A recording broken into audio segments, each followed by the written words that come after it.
Hello, and welcome to Salesforce Release Readiness Live Summer 17. So before we get started, I'd like to take you through our forward-looking statement slide. Now, as you know, we may make some forward-looking statements in this presentation about future features that are coming into this platform. And just make sure all of your purchasing decisions are based on features currently in the product and not future features. So to get us started, my name is Ed Mengel, and I'm here representing the Wave Platform UI. And I'm Umair Rauf. I'm going to talk today about the amazing innovations we've done with the Sales Analytics and the Service Analytics app. And I'm Skip Sauls, and I'm going to talk to you about the Analytics ELT, Data Prep, and the Analytics Developer Experience. And I'm Andy Mutz, and I'll be discussing Einstein Discovery, the newest member of the Salesforce Analytics product family. So to get us started, we're going to kick it off with Umair telling us about analytic apps. Thank you so much, Ed. So this is one of the very exciting release for the analytic apps.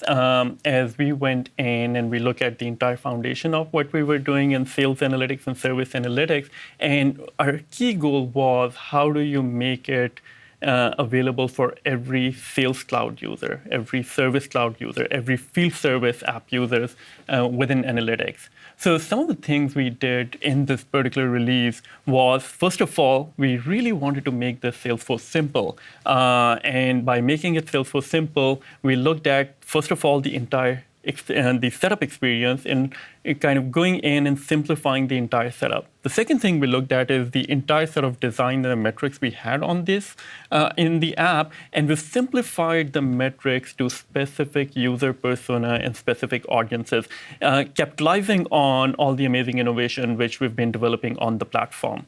In sales analytics, we also wanted to make sure that we are bringing in a lot of best practices and metrics in managing winning sales teams and high performance selling in the organization. So we kind of started off with a sales stage analysis. We brought in a new leaderboard with a lot of integration with Chatter. We introduced more historical trending within the app. And last but not the least, we also integrated with the collaborative forecasting feature within Sales Cloud so that we can do more analytics around how people are adjusting their forecasts. On the service side, we also brought in a lot of innovation in this release. First of all, I'm very excited to announce that we now have a GA field service app, which can give you more native insights into your field service analytics, your work orders and technician performance. And I'm going to talk a lot about that in the demo. And on the service side, we also introduced new channels. So this includes the live agent chat. And similarly, we also ensured that Lightning the Omni experience is also available in our service app. With that, now I'm going to go a little bit deeper into these features. When you log into Salesforce, you get an overview on what is my latest set of opportunities which I'm working on, what are the recent records I access, what are the news around the accounts I'm managing. But analytics is right here embedded. The Sales Cloud Analytics is right there embedded on your home. I can go into my exciting analytics tab, and one of the things we do in Sales Analytics is we now have simplified the entire overview experience where there's one navigation to go to the entire, whether you're a sales rep, whether you're a sales ops or a sales leader within your organization, or you're looking at performance and benchmarking. So I'm going to start off with our leaderboard. One of the exciting things we've done in the leaderboard is that we've integrated a lot with Chatter so that as I'm managing my team, I'm getting an entire details of the metrics which are for that specific team members. And not only that you're looking at an individual metric, you can quickly change into how people are progressing against their quota, how many activities they're doing. Now, I can get that entire view for my team, but I can click into Jennifer and see the entire experience on what is Jennifer's close won this quarter, what is the pipe generated, the average sales cycle, the average activities they've completed. And at any point in time, you can go to the entire details on what Jennifer has been working on. You can look at if there are any neglected opportunities which have not been touched by Jennifer for a while. And more importantly, what are the pushed opportunities where the close date has continued to move forward. Similarly, one of the exciting things we've brought into the latest releases, we've gone in and honed a little bit more on pipeline trending. This is your entire sales process history right on your fingertips in the analytics app, where I can look at where did I start my quarter, what reopened, what expanded, what moved in, what moved out, and what is the latest state of my pipe? And I can narrow down into any of these buckets to say, what really moved out this quarter? And I can go in and take an action right there on that opportunity, create a task to say, hey, I thought this was happening this quarter. Why did it move out? I want to investigate more. I can have that conversation with my team right there in my CRM platform. Some of the things we also introduced in this release was the native integration with the collaborative forecasting feature in Sales Cloud. So while I can look at what my quota attainment for my forecast user is, now we bring in natively what the forecast, the bottom-up forecast is by the team, and more importantly, what are the manager adjustments or individual adjustment which has been done on the bottom-up forecast. Not only that, like while you can see some of that data in Sales Cloud, you can really analyze all this data across a various set of dimensions. I can look at what are close won, what are things in the proposal phase, or what are they're in the negotiation phase. I can drill down into an individual product and look at this forecast specific to that particular product line. And at any point in time, I can go into the details and really look at, hey, what is the quota remaining? What was won? What was the commit? What was the adjusted commit for any member on my team? Another area we looked at in this release was the activities dashboard. So it's one of the sales best practice that every salesperson, as they're touching their accounts, as they're meeting their contacts, as they're looking at their opportunity, they continually log their activities. We've now surfaced that entirely. We've given you an entire activity pulse right here in your analytics so that you can figure out, while you can look at the entire team, how many calls, emails, event tasks everybody is doing, but I can drill into anyone to see how he is stacking up based on the overall across the entire team, and then you can go into each one of the activities and say, are they doing more high quality activities or not, and what is the impact of the activities on in the app. With that, I'm also going to go back and talk about one of the exciting things we introduced in this release, which is sales stage analysis. This is for your sales leader and the sales operations team, where they can look at the entire history on how deals have been progressing through the pipe.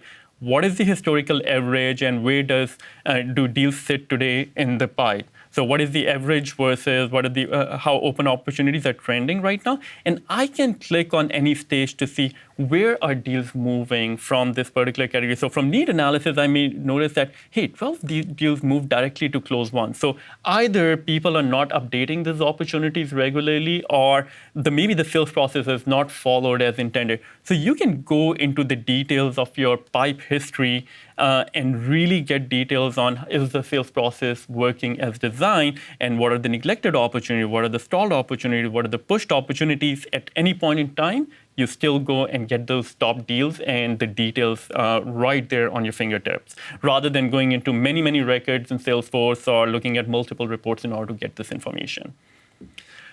I'm going to switch back into my presentation. So in this entire experience, as I was demoing, one of the things we were focusing on, we really wanted to simplify the design to a specific audience. And I'm going to just quickly flip through.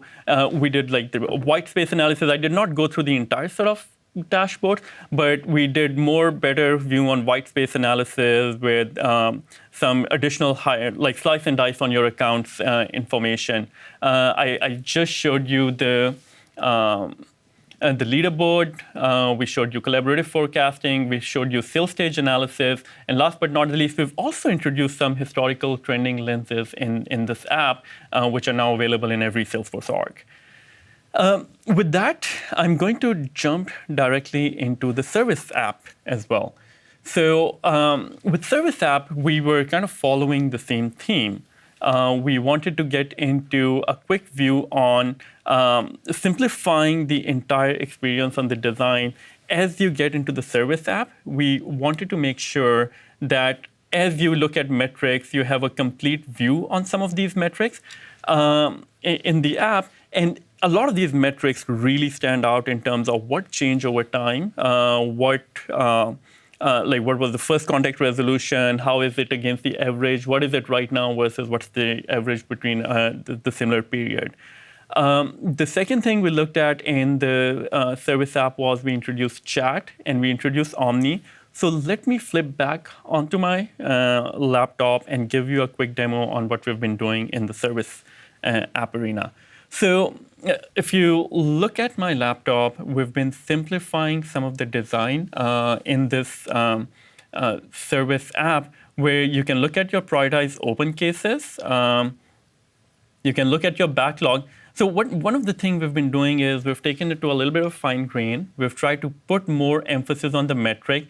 Most of these, a lot of these metrics are now, you can directly set notifications over here. Ed is going to talk about more details around these notifications in his session. And at any point in time, I can go back into the home. So you have an entire amazing navigation experience as you're looking across your backlog, your agent performance, your channels, and your account review.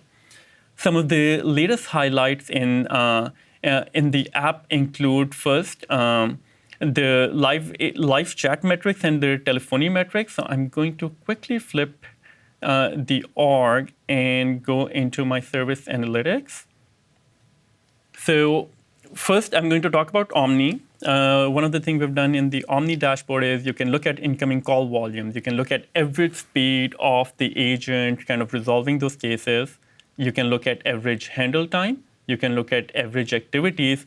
At any point in time, you can drill down into any particular data point, any particular day to say what was the hourly trend for that particular date on the incoming chat volume. So you can look at all that details at an hourly level, and you can look at what was the requested volume versus the agents working at that particular point in time.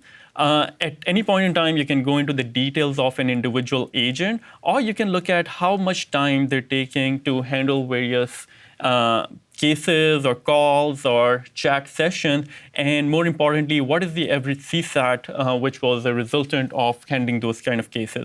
And at any point in time, you're going in and driving the action or post directly into your CRM. So that's Omni. And similarly, we've also brought in the live agent chat session, which is also capturing the same information for your chat channel. So if you're using a lot of your agents are spending time on managing chat, so you look at total chats, the average wait time, average handle time, the trends around answering those chats. But most importantly, you're getting all these details for every 15 minutes buckets. So this is around what are the chat volumes, what are the average wait times which people were seeing at that particular point in time, the average agent responses, and average visitor responses during that time. And at any point in time, you can drill down into a specific agent, and you can drill down into the details of all these chat sessions. And any chat sessions which were converted into cases, you can go and directly take actions and kind of follow up on those cases as needed in your app. Field service analytics, that was another area where we've seen amazing traction by Salesforce customers on putting in field service lightning in their for the users, where now people can track work orders. They can look at the appointments and the backlog, and they can schedule appointments on when people can go out to customers. So what we did from a field service analytics perspective was we wanted to make sure that you have native insights available in field service analytics to look at your overall trends around work orders. First of all, if you look at my laptop, the work order overview would give you the overall set of work orders, what trended over time. You can look at your analysis by account, by geo, by product, by work type. You have some of the top metrics over here to say what is the average travel time these field service agents were in the field. What is the fixed rate, right? As in this scenario, it's 100%, and you can look at period over period. So for this month versus what was it past month, and the mean time to repair for any cases like work orders which these agents are working on. Now, you can go to that next level of detail as well on what are the completed work orders. what work orders which were not completed, what were the canceled work orders. So an agent got out there, but the customer canceled at last minute because you've already been incurring a lot of that cost, but the customer canceled. So you want to be able to schedule and manage those effectively. What time during the day these things are canceling, what kind of work orders are being canceled, because you have the same team, right? You have to do many, many work orders and you have a big backlog. How do you effectively go after in scheduling these people for the right thing? And last but not the least, what's upcoming? What's my outlook for the schedule which we have put in the app? You can also go in from here to your technician performance, where you can go drive down into how individual technicians are doing. I can go back into the last 30 days, my last 180 days, and how people are trending in terms of the actual duration versus the actual travel time. And at any point in time, you can look at how did we do in terms of high priority cases, and you can look at outliers very, very quickly. You can go into the same details in terms of average travel time, the fixed rate, mean time, and you can click on an individual agent to see how that particular agent did, and the field service agent did, and what kind of work is he doing. And at any point in time, once again, you can go to that actual record and drive an action or open a record directly from there. With that, I want to make sure that I also cover that entire setup experience. I talked about that in Sales Wave, and I'm going to go back to that. So how do you get these apps? So I'm going to go back into our sales analytics, and I'm going to flip to, now let's go into Wave. So what would an admin do in order to set these apps up? So over here, what we've done is we've simplified a lot of the developer experience and the admin experience in order to set these apps up. So I can go into Sales Wave Analytics. Gives you an overview on what this app is all about. You can decide to kind of update an existing template or create a new app. As you go in, we go in and detect how, like, the org meets the minimum requirements. So this means you have the right set of opportunities, you have activities, you have tasks, you have history. We look at optional objects as well to say, if you have those objects, optional objects, do you want to pull those in? This includes your case, your product, your campaigns, your work orders, and others. We similarly look at field access for the fields which we typically pull in. We look at Salesforce configuration. And last but not the least, we look at some data in some of the core objects we require for this app. Once we check this, if your org meets the minimum requirements we have for the app, you can do a one-click install for the app. This was one of the most important themes in this release, that we want to simplify the setup where we don't want to go and provide you a lot of options. And I can over here go in and say, this is my Sales Cloud Analytics, or this is my best add-on for Sales Cloud. And I can go create the app. What this does is it goes in and triggers the process and kind of setting up the data flows, the dashboard, and the experience in order to make sure that the app gets installed. Now, similarly, I can go into the same experience, and as I go through this experience, you can go into that advanced setup as well.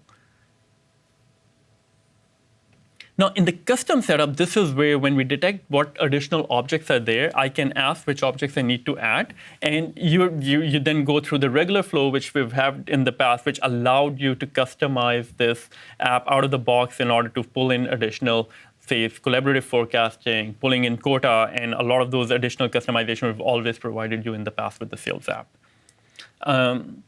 With that, I'm going to hand over to Ed in order to kind of go in more details around how do you extend, once you install these apps, how do you extend these apps? Great, thanks, Umair. Well, before I get started, I wanted to ask you a question. I noticed all your demos are from Lightning.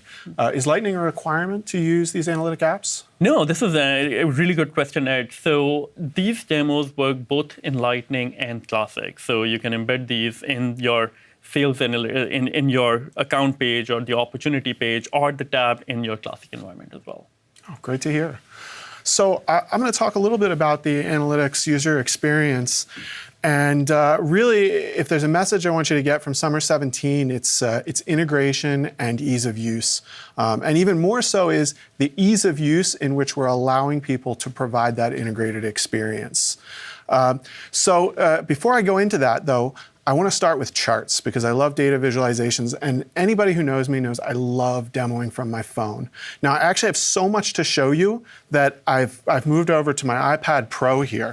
So you'll recognize this is our new Homes page for analytics, where we show the list of pinned apps. And I've got this great More button where I have metadata and quick actions I can take on that app, or I can just tap on the app directly and I can open this browse page.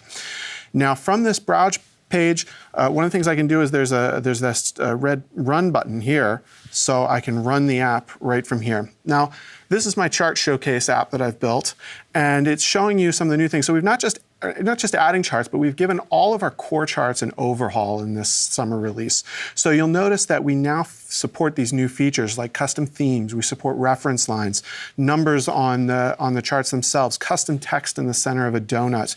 You can even tap on the legend of the donut chart to facet by that. We support small multiples and trellis. We support the predictive timeline feature, normalization.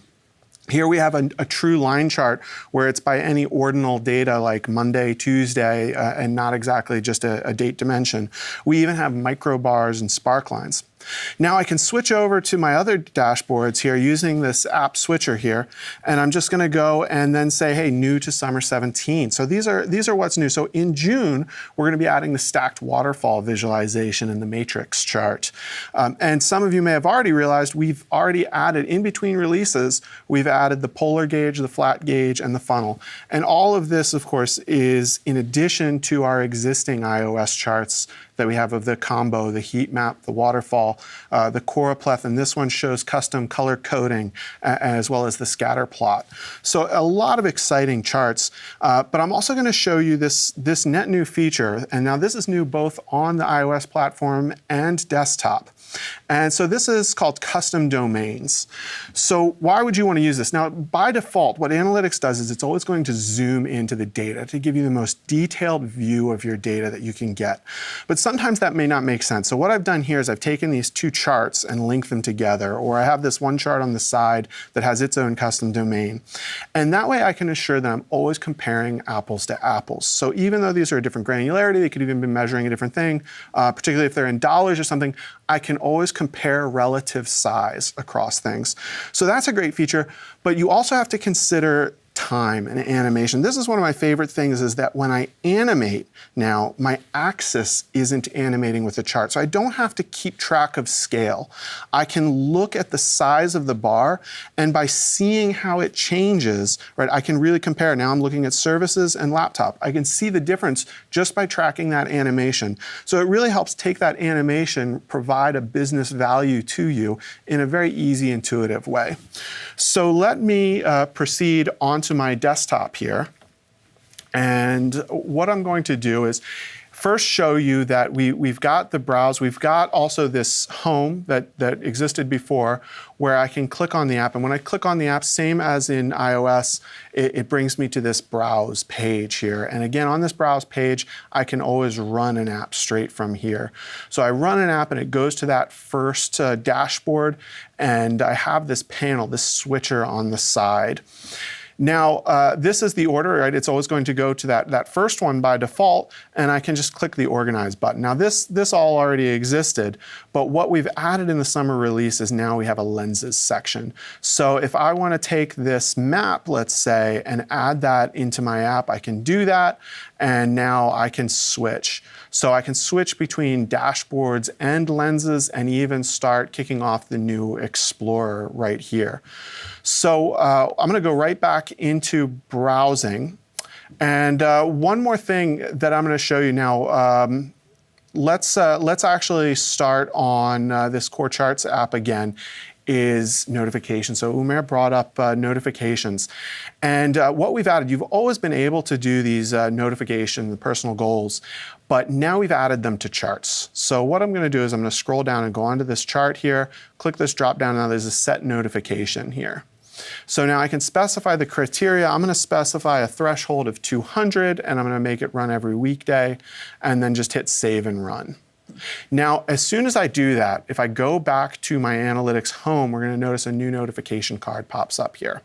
Now, what we do is we convert whatever visualization we have into this top 5 bar visualization. This allows us to show the goal with the actuals so you can see how you're tracking. Even if you're not getting that alert, there's a notification hasn't been triggered, you can track your progress and see how close you're getting. So this is really exciting. Now, what I'd like to do is kind of switch over to that author. The person who's developing this content within your organization, how are we making their life easier? Well, the most important thing for Salesforce Analytics is integration. We thoroughly believe that if your analytics are not actionable, they're useless. You need to be taking actions right away, or else that insight could be lost forever. So we wanted to make this incredibly easy. We want everybody to enable these actions. So I can go into this data set and I can edit this data set, and we've got this new Configure Actions button here. So what I'm going to do is I'm going to click on the Configure Actions, and this panel pops up. And now I can see some of these fields where I already have configured actions. I can configure actions on new fields. I can choose the ID of how I look up this field. I can choose display fields to help duplication recognition. And I can set up a URL. Now, this URL could be within my Salesforce org. It could be cross Salesforce org. It could also be to an external system that has more detail about this record. In addition to that, right, we have these Salesforce actions. So I can just enable all of them by a blanket, or I can go to this panel and I can selectively choose which actions I want to appear for my users in the UI. I really want everybody to go in and use this feature and set up actions everywhere you can, because it's really going to improve the ROI on your analytics deployments. So now let's kick over to our new Explorer UI. So we're making things a lot easier to use here. So what I've done is I've already set up this table here. So I've got this table with a calculated metric, and how do I add that to a dashboard? So it's really easy to clip this right into a dashboard, and I can set that up. So let me close some of my tabs to kind of clean up this, and I will clip again. So here's my new dashboard, and I just drag this onto the canvas. Now, one of the things you may have known in the past is we always try and fit the table to the data so that we can show it as this compressed representation as possible. But some people wanted to have a little bit more flexibility with that. So we've added this new feature, Fit to Widget. So if I select Fit to Widget, it's always going to conform to fit the container. So you notice that if I drag the container, the table resizes to fit that. I can even make the container fit the dashboard. And as I preview, right, it will always just line up. A little bit of the flexibility of this layout mechanism. Now, the next thing I want to do is I want to show you how you can use the new Explorer to kind of augment this with new visualizations and new formulas. So let me go right here to this step. I'm just going to clone this right away. So I've already configured these formulas, and I can even go in here and in the editor show you how this was set up. So this is a basic win rate calculation, but let's add a couple other formulas. I'm going to add one more. Let's call this a running total. And I'm just going to use this picker here and set this up. I'm going to do a running total on the amount 1 and apply that. And now let me add one more. I want to add a percentage. I want to see how much each industry has contributed as a percentage. So let's just go over here, choose percentage of group. And again, I'll be doing that on the amount 1 and format that as a percentage. Let's hit apply, boom. So now I have this new table, has a lot more value. Now, I've always been able to do this, but what I couldn't do before is I have these first two columns. Really, I'm only using those for the formulas I created. So let's just get rid of these, and I'm going to hide them. They're still there if I need them later, but I can hide them because some of my users may not need to see how I did this math. Now that I have this, let's play with the visualization. Now this is 3 measures, so I know that kind of lends itself really well for the scatter plot. So the scatter plot, I can show these, and a lot of this is trial and error, that I don't know exactly which one will be best on which axis. So what I can do is kind of play with this. I can move up, move down, play around with different configurations and get it right. And maybe I decide scatter plot wasn't the right call. Maybe combo chart was the right. And maybe this percentage of total just doesn't add value here. So I can just hide that. and make a much prettier visualization. I can get everything, iterate, play, get it exactly where I want to be so that by the time I hit done, this chart is already set up. So really all I have to do in this dashboard editor is just make sure it's the right size. And it adds a lot more power, a lot more flexibility. We really hope it'll help you iterate and create cool content much faster. Now, one more thing that I want to show you is that we're actually making this developing of dashboards a lot easier. And what I'm going to do is I'm going to bring up a more advanced dashboard, a little bit more advanced than the simple one that I've been using. And let me go back to trend. So here I have a trending dashboard. Here's a waterfall. This is a great way to see trend and what's going on in your organization. And let's look at this in a little bit more detail. So you notice that in this overflow menu, I've got this dashboard inspector. This is a really cool feature that I can bring up. Now, these are the steps that are happening. Now, steps are pretty much equivalent to a query running in the background.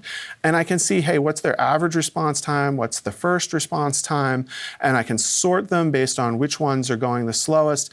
And then I can kind of get more details. And when I click on it, you notice also the widget that's using this step is highlighted.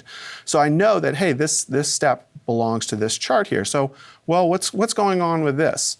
So let's look at the query. So now here's the final query that's executing. This is a really advanced query. I'm so happy I have Amer and his team to build these kind of queries for me.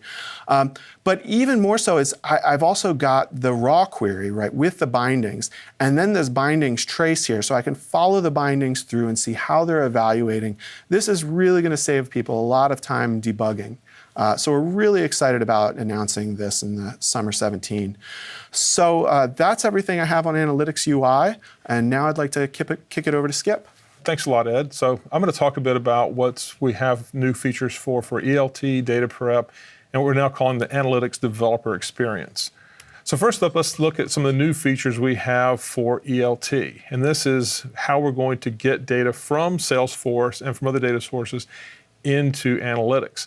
And we've done a lot of work around these things we call data flows. So this is how we actually bring it in. We've done some great things around how you can do more flexible scheduling. And we give you some better ways for you to actually go out and get the data and make sure that it's the correct form for it to go into analytics, and then you can use it. So the scheduling is really interesting. We've also done a lot of work around the limits. We know you as Salesforce users oftentimes want higher limits. You say to us all the time, give us more API executions and that sort of thing. We've done a lot of work to improve that as well. So we can now allow for more data flows. And importantly, if you use things like replication and you have small data flows that take less than a couple of minutes, those are all free now. Now, we've also done a lot of really cool work around connectors. And this is, again, how we go out and reach out into other parts of the world and pull things into analytics. We obviously have the Salesforce connector. We've done some work around getting things from Amazon Redshift, the Salesforce Marketing Cloud, and one that's really popular is Heroku Postgres. So you can now get to these natively within inside of the analytics platform. And then we've provided a new selector to make it easier for you to go through and actually pick these objects and pick the fields you want for that. And then finally, with regard to getting data into it, we've done some work around the tools. And many of you in the past have actually used things like the Wave Labs tools. And those were always supported in sort of a mild fashion. We had product support for them, but not officially from Salesforce. They were kind of a third-party tool, kind of a sample tool. So now we've productized that piece of it and give you a nice editor for your data flow and give you a lot of tools around that so you can actually do things like creating the bucketing. You can go through and create all your expressions. And the important thing is you don't have to edit JSON in most cases. And that's a very important feature for a lot of our customers. They said, hey, all I'm trying to do is get the data into the analytics platform. I don't want to have to go through and do the low-level editing each time. So we've reduced that need quite a bit. Now, going over to a bit more to the Salesforce side of the world, Salesforce platform has a feature called sharing that works in conjunction with things like user roles and hierarchies to let you say who can see what inside of your particular org. You can share records across different users, different roles. And importantly, when you go to use this inside of a platform such as the analytics platform, it has to be replicated in many cases and by using something called predicates. So you're basically reproducing those sharing rules, reproducing the hierarchy with this external rule-like syntax. And it's not impossible, but if you have a really complex set of sharing rules inside of Salesforce, it's sometimes hard to mirror that in the analytics platform. So now we can leverage this feature more directly inside of the analytics platform by calling directly into Salesforce core. So we're actually calling in, asking it which of these records we can see, and then we get back a list saying this user can see these. Now it's important to note this is GA, but it does have some limitations, this release. And you can see this at the bottom here. We can handle single objects, we can handle certain types of objects. We can handle up to users with a few thousand records, but over the next couple of releases, we'll keep improving this, and our goal is to get coverage into the 90% or so of all users, so we can cover much larger volumes and handle almost every user in the org without the need for these custom predicates.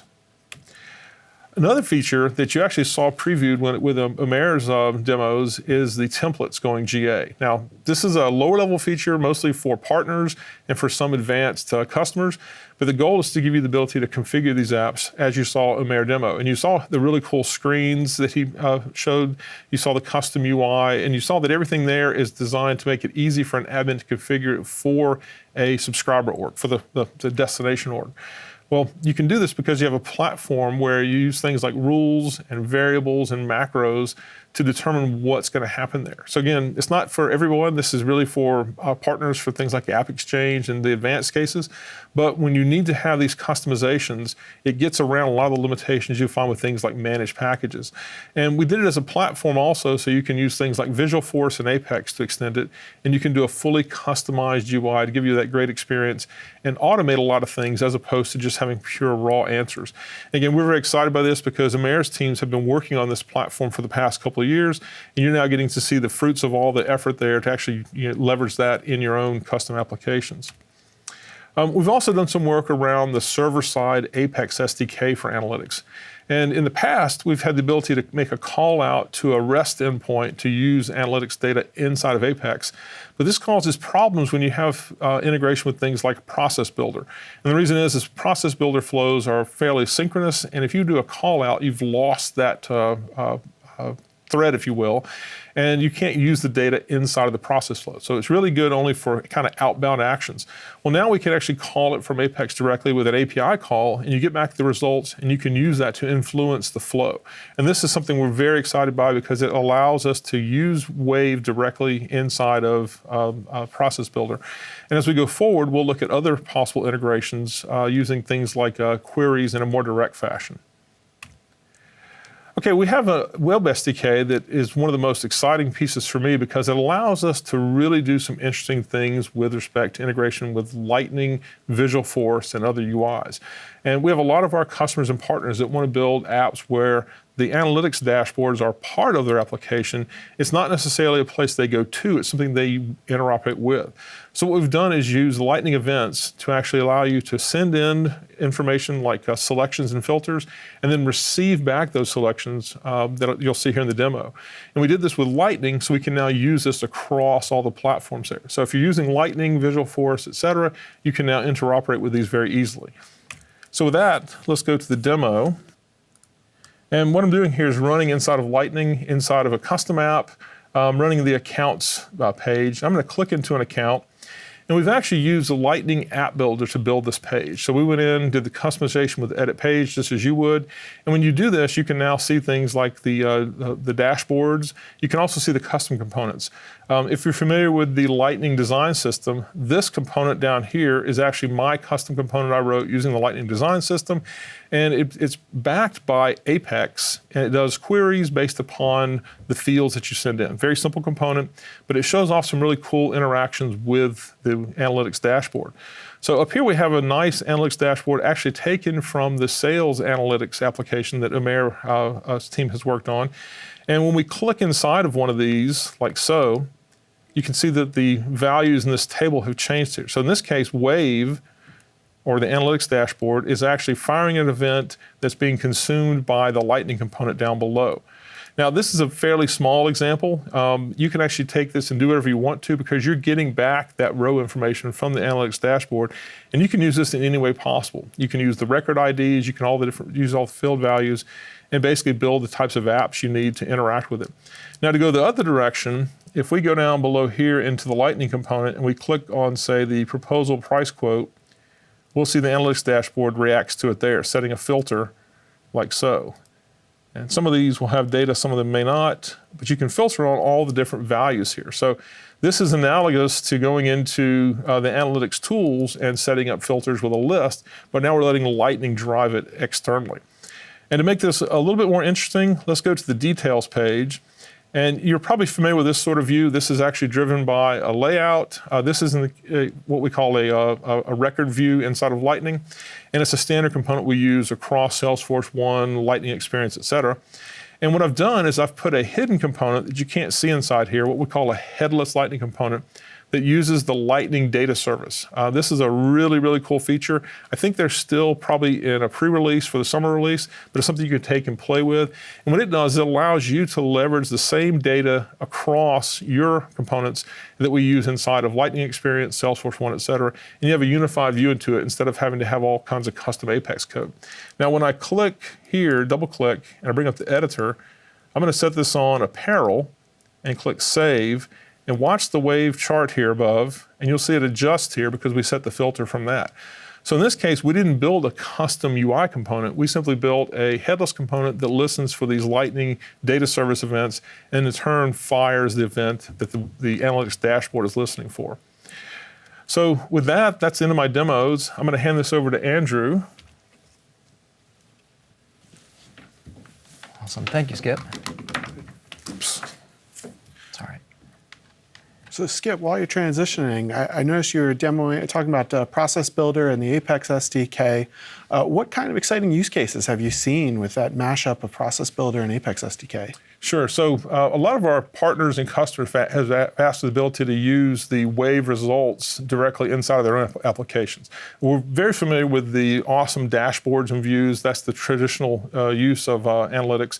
But a lot of our partners and customers say, hey, we look at this as a way to get our data in from both Salesforce and from external sources, get it in the format we want, and importantly, do some very large-scale queries and some queries that can't be done very easily using standard Apex and SQL and so forth. So they're very excited by the data analysis capabilities out of the platform. So what we've done is made it available so that you can build this process builder flow, and you make a call out to a custom Apex class. You can build your query using what we call a query builder, not the visual piece, just an API. And then you can execute those queries, get back the results, process those in Apex, and then influence the flow inside the process there. So your node can say, take that result and do something in the next phase of it, letting an admin, for example, build these flows there. So the analytics platform becomes a more natural part of a Salesforce data flow in that case. Wow, it sounds like a really powerful extension point. Yeah, we're very excited by it. Great. So let's kick it over to Andy to tell us more about Einstein Discovery. Thank you. So we have several exciting new things. In fact, the whole product is relatively new to the Salesforce Analytics product family. Einstein Discovery is the perfect complement to analytics for Einstein. Einstein Discovery is a way to find your trends and to drill down into the statistical connections between all of the phenomena occurring in your data without necessarily drilling down into every line of data.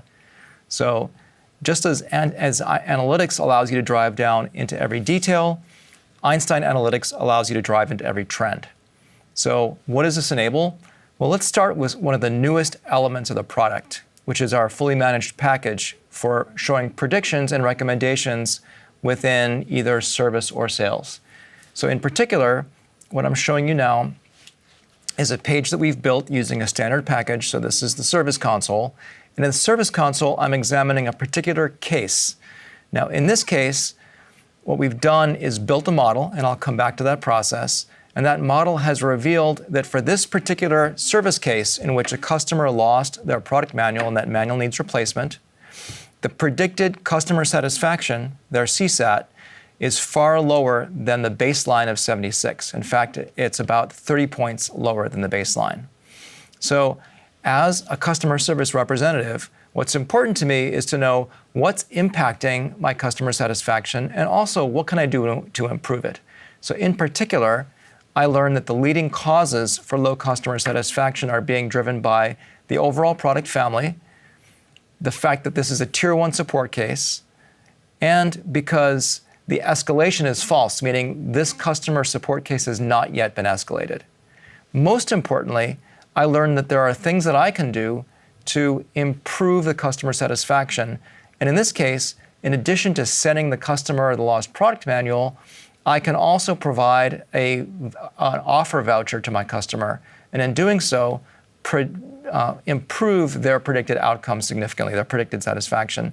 And in fact, once I've done that, once I've performed that action, I can actually indicate it directly within my system of record, my system of action. And then that step, when I refresh that page, will be noted in predicted CSAT. So what I've done is taken analytics full circle from a system of backwards-looking trending analytics to a system of recommendations and action directly within Salesforce, the most powerful system for driving customer satisfaction. So that's a journey. This is the endpoint to that journey in some respects in a system of action. Let's look quickly at how we got there. So I've got a number of cases here. I've actually got a summary of all my cases, and I can go ahead and examine what those cases are and decide which one I'm going to look at. But before I do that, let's figure out how I got there in the first place.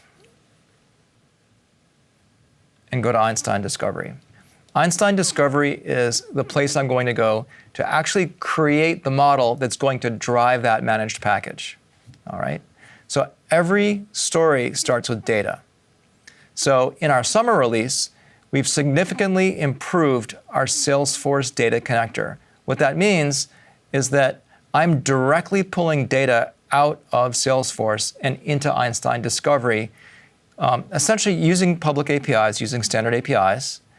I can go ahead and starting with an object, in this case a case object, I'll have the opportunity to pick these fields. I can pick them either by label or by developer name.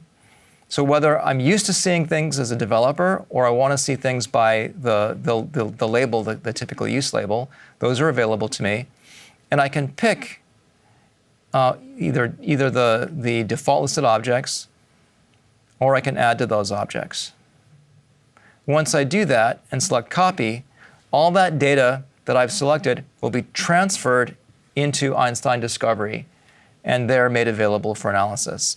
So let's look at a set of data that I've already pulled in. In this case, I've selected many different attributes, in this case 16 fields, 16 columns of data, of which CSAT is my outcome variable, the one I'm going to optimize for. I could additionally bring in columns from other tables by using a key and a lookup table. We call that a version of derived columns. If I have a question about what that data looks like, I could go in and examine that data and understand how many values, for example, are true or false in a field like what the first contact close was. And in a numeric field, I can actually see what the minimum and maximum values of CSAT were. So we have a very powerful way of introspecting the data in aggregate, for example, before we even go to the next step of performing analysis. And I could potentially find a field which has some issues with it and resolve those issues directly within Einstein Discovery. All right, so in this case, I'm happy with the way my data has been prepared, and I hit the Create button. So a couple of very important options are now being presented to me. Firstly, I'm being asked to select what variable in this data set represents my outcome. In particular, I'm prompted to maximize a variable, in this case CSAT. Now, if CSAT happened to be a variable for which my outcome or my optimization was negative, for example, reducing cost, I could have selected minimize instead of maximize within this data set. One of the things we've added in the summer release is enhancements for our warnings. In this case, for this data set, obvious predictors are indicated. Now, an obvious predictor is a field which may be collinear with my outcome and indicate a field which is actually a proxy for outcome and needs to be ignored. In this case, the field it's recommending is product family, because product family does have a significant impact on CSAT. However, I know that product family is important, and I'm going to stick with the recommendation to do nothing in this particular case. Finally, I'm ready to go ahead and begin running my story. That story is now being created. That means that every single combination of variables and individual variables is being examined. In fact, about 2,100 potential graphs are being reviewed for statistical significance. I'm performing tests against those graphs to be sure that I have both data sufficiency and signal, and then dropping graphs that don't. And after that examination, 17 patterns of interest have been located. And additionally, I'm understanding what some opportunities to improve my outcome might be. So as an analyst, I'm given the chance to examine, iterate, and enhance that story before I go ahead and finalize that model and use it as the basis for the predictions and the recommendations that you saw on the prior managed package. I'm going to go ahead and view my story. Keep in mind, this has been produced now in real time. So it's a very rapid way of performing analytics. In fact, we call it agile analytics, this idea that you can understand your data, elaborate on it, and produce a story that will be used to guide future actions. There's a couple of important elements to this graph. One is you can see that some regressions are still running in the background. So even before the optimization process is finished, I can see valuable information about my business. Secondly, note that some bars are blue and some are gray. A gray bar indicates a signal or a variable whose distance from the mean is not statistically significant. So what that's really giving me is an important clue as an analyst. The fact that computers have slightly higher customer satisfaction than the average should not be focused on because, in practice, it's within the standard of error of the mean. In contrast, cables, for example, are significantly below the mean, so that product family is having a measurable impact on customer satisfaction. So on the right of the screen, some of those 17 noted graphs are being shown. So for this case, and I'm just going to pick one to drill down on, I note that when the priority of a case is high and the product family is headphones, when the product family is high, headphones and home audio do better. So headphones and home audio in particular have a statistically significant boost for priority high above other products.